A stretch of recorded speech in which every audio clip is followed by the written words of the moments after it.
This is a common mistake we see on the brake pads on a Mark IV Jetta. The inner and outer pad are different. The spring here is shaped differently on the inner and outer pad, and this is the inner pad, and the shape of that spring is made to go inside the piston and the caliper. They put the inner shoe on the outer and the outer shoe in the inner. On the other side, they have it correctly, and you can see the difference in the shape of the spring. It's made to fit the outside of the caliper here, whereas the other side was made to fit the inside of the piston in the caliper.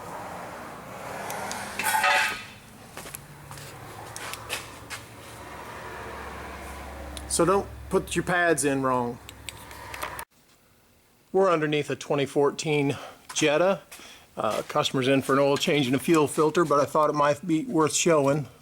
Can you hold the light on the EGR filter from right here? It has a brand new EGR filter in it.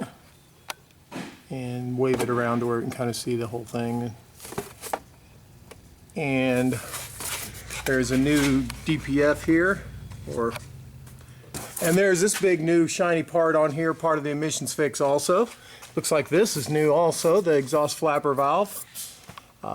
Just thought I'd show some of the parts that are new with the emissions fix.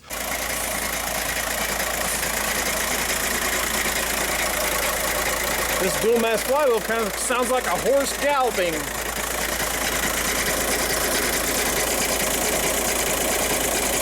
Oh, there's an antifreeze leak under there.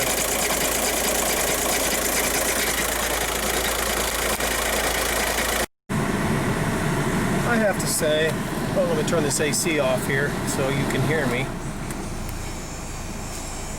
But I have to say, this car has almost 300,000 miles, and it is just beautiful.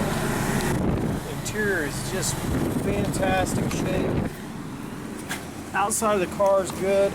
All the common problems that these cars have, this guy fixes. You don't have to buy a new car when your car gets high mileage. You can just fix it. He's obviously fixed this pull. The armrest almost certainly broke in this car's life, but it's not broken. Glove box isn't broken. Door panels, although they're separating a little bit, they're not destroyed. Headliner's still good. Paint on the car is fantastic. Tires are good. Everything that breaks on this car, he fixes it. You don't have to buy a new car when you get high mileage. Just keep it up and you can keep driving and save money rather than buying a new car. Well, I found the problem with it. Somebody put the transmission in backwards. On this car, we have here I think it's a 2006, don't quote me on that, Mini Cooper S convertible, and we pulled the trans in order to do a clutch on it, and this is what we found. Throttle bearing is broken apart in pieces. Pieces have been banging against the transmission case, although that's just cosmetic damage. It's not destroyed or anything. But the interesting part is the throttle bearing has plastic pieces in it.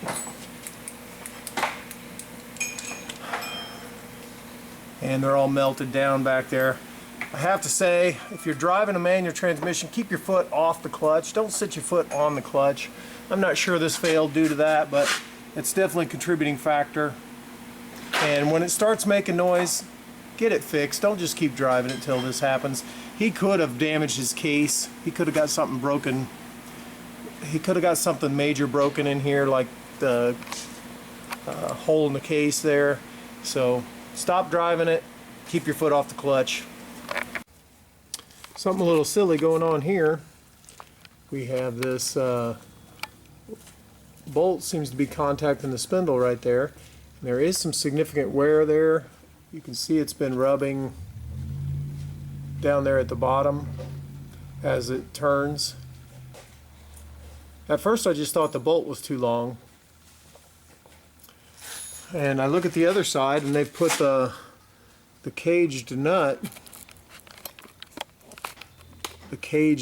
assembly on the bottom for some reason with the bolts pointing downwards. So didn't take long to figure out that they have the ball joints on wrong. They have the left ball joint on the right side and the right ball joint on the left side. And this is what happens when you do that. So on this Audi with the oil pressure problem, we pretty much found what we were expecting. A bunch of plastic chunks in the oil pan, and they're all sucked up inside the oil pickup tube right there.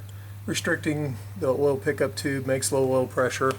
So probably we can fix this by cleaning out the plastic. The plastic comes from the cam chain tensioners, and we're going to pull the valve covers, inspect those, and see what their condition's like. So here's an oil leak.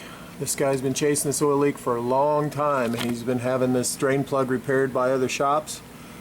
And as you can see, it trails down from up there. We cleaned this off real thoroughly yesterday, and it trails down from there, and it comes from absolutely nowhere there, right in the middle of the pan.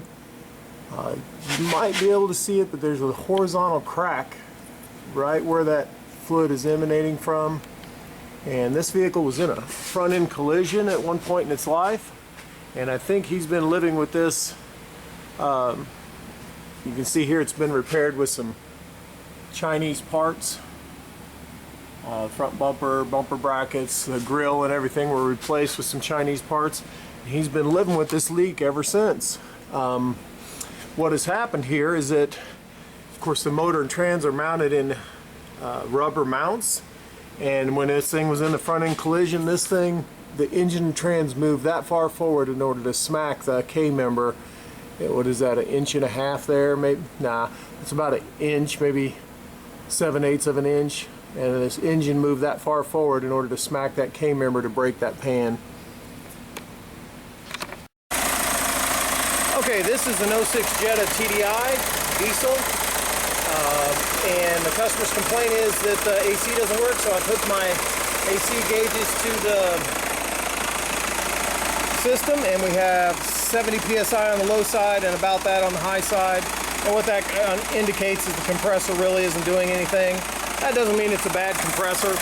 This is the style of compressor that does not have a clutch on the front of it, but you can see the front of it is spinning there, so that compressor should be able to do its job.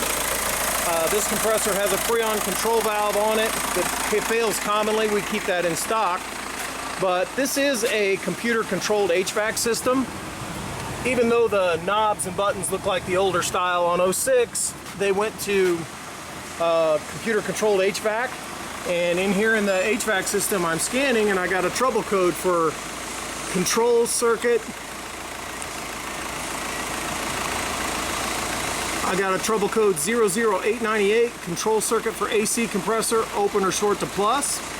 And that control circuit is that solenoid that I'm talking about. And so when we come over here and do a visual inspection on it,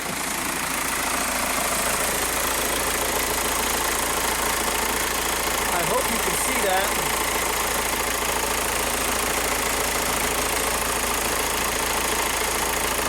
I don't think you can.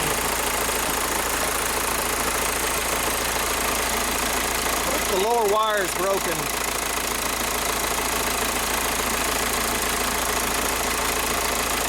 There, now you can see it.